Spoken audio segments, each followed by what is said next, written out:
Starting with the raid on Lindisfarne in 793, the kingdoms of England faced raid after raid from Scandinavian Vikings.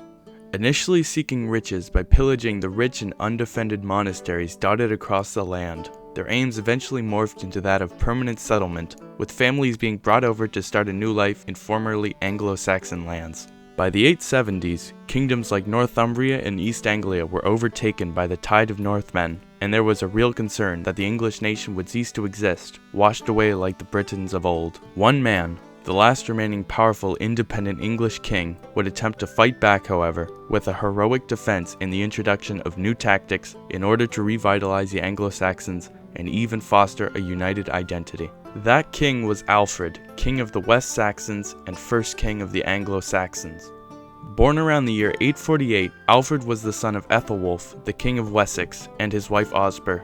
The fifth son of the royal couple, it is unlikely that Alfred ever expected to inherit the kingdom. However, Alfred's later court biographer, Asser, asserted that even as a kid he was uniquely loved, exceeding his elder brothers in both intelligence and looks.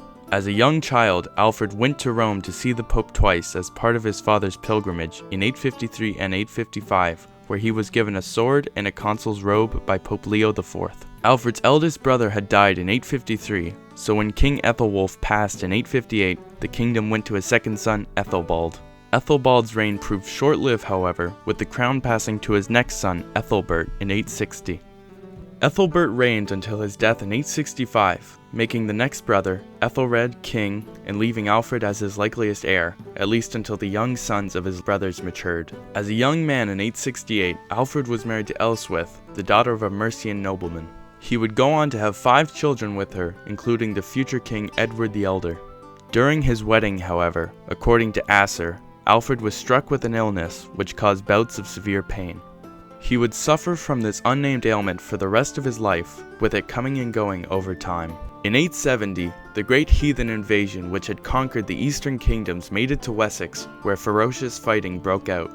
Alfred fought at the Battle of Ashdown, which was a victory for Wessex, however subsequent battles proved less successful. The following year also saw the death of King Ethelred, and the crown passed to Alfred, the last surviving son of King Ethelwulf. Following another defeat soon after his ascension at the Battle of Wilton, Alfred instead opted to make peace with the Vikings, likely at the cost of a large payment. While this peace gave a reprieve to the west-saxons, it also allowed the enemy host to turn its attention to Mercia, where they subjugated the kingdom and installed the puppet king Ceolwulf. Following this victory, the great heathen army split in two, one going north and the other, led by a man named Guthrum, remaining in the south. 875 saw hostilities break out once again as Alfred attacked Viking ships at sea. Guthrum's force moved into Wessex, riding unharassed 200 miles before they captured Wareham and were joined by a fleet of 120 ships. Alfred rode to confront them, but peace was made, with the Vikings swearing that they would leave Wessex. They immediately broke this oath, however, riding and capturing Exeter. Despite a large portion of the fleet being sunk in a storm, Alfred failed to dislodge the invaders from the safety of their walls. Peace was yet again negotiated with the exchange of hostages in August of 877, and the Vikings left for Mercia. Paying them to leave and never return, Alfred likely hoped to finally be done with Guthrum and his host, but this would not be. On the night of January 6, 878, Guthrum launched a surprise raid on Alfred at the royal estate of Chippenham, forcing Alfred to flee. Representing the flickering hope for English freedom, Alfred fled into Somerset with only a few of his men, while the rest of the kingdom fell under the control of the Danes. Having his kingdom seized from him, Alfred prepared for revenge, establishing a fort at Athelney.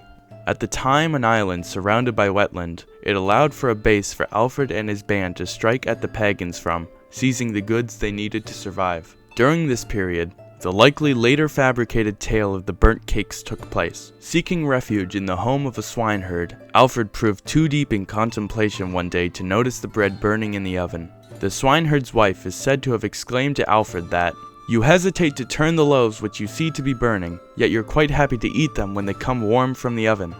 While the authenticity of the story, which only appeared a century after Alfred's exile, may be called into question, it nonetheless serves as an apt illustration of the woeful situation the king found himself in. However, at this time another force of Anglo-Saxon holdouts were preparing to sally forth.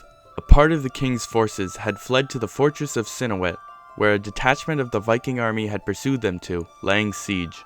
Rather than attempt to storm the fort, the Vikings instead chose to starve out the defenders. Unexpectedly, the defenders burst out and attacked their besiegers, successfully scattering the army and slaying its leaders. Alfred rallied men from the nearby counties to him at a location called Egbert Stone, allowing him to go on the attack in early May. Marching to the encamped invaders, the two sides met in battle near Edington. The fighting is said to have lasted long, but ended with an eventual victory for the English, slaughtering much of the invading force and sending the rest into rout. Being put under siege and with no rescue anticipated, the remaining army was forced to surrender to Alfred. Taking numerous hostages, the king also compelled Guthrum and his high-ranking followers to be baptized into the Christian faith at his court, abandoning their pagan ways. Alfred became his godfather, and he was rechristened as Ethelstan. Even when a new Viking force from Francia showed up later in the year and made contact with Guthrum, he chose to maintain his peace with Alfred and rule in East Anglia. With this normalization of relations, the two sought to make a lasting peace deal which would accommodate the recent Viking settlers. Dividing England into two zones, Alfred was to get southern England, including London, as well as western Mercia. Instead of simply annexing western Mercia into Wessex, Alfred instead opted to foster the idea of a common identity between the two as English. He delegated the territory to a nobleman named Ethelred, however he was to serve as an ealdorman directly under Alfred, rather than as a subordinate king. Alfred's title evolved during this time, from King of Wessex to King of the Anglo-Saxons. Ethelred was also granted control of London, and was even married to the king's daughter Ethelfled. Over the following years, Alfred sought to revitalize his kingdom. To locally protect an area while the king's army was away, Alfred started the construction of fortified towns known as burhs, which would continue under his successors. The creation of these burhs hampered Viking invasion efforts. Despite several invasions in his later reign starting in 892, Alfred's power was never in serious jeopardy as it had been during the invasion of Guthrum. It was during this invasion that the future King Edward the Elder won a victory against the Vikings on Alfred's behalf at the 893 Battle of Farnham, driving them from the kingdom. While more attacks followed, they all failed as a result of the burh system, protecting fortresses from easily being stormed unopposed as they had been in the past. Alfred also sought to undo the decline in literacy and learnedness, especially within the church and its monasteries, which had suffered as frequent targets of Viking raiders. Alfred gathered what learned men he could find outside of Wessex and recruited them to his court. These men helped Alfred to personally learn how to write in Latin, from which he and his helpers could copy important works into English so that they may be read by the English nobles. Alfred demanded that his nobles be able to read, and even created a school for boys at his court. The Anglo-Saxon Chronicle also originates from his reign, a concise history of the English people. The final years of Alfred's life were seemingly uneventful, as very little was written about them, and the king died on the 26th of October, 899. Born into an England ravaged by the attacks of Northmen, Alfred rose to lead the heroic defense of the English, never giving up in his attempt to remain free.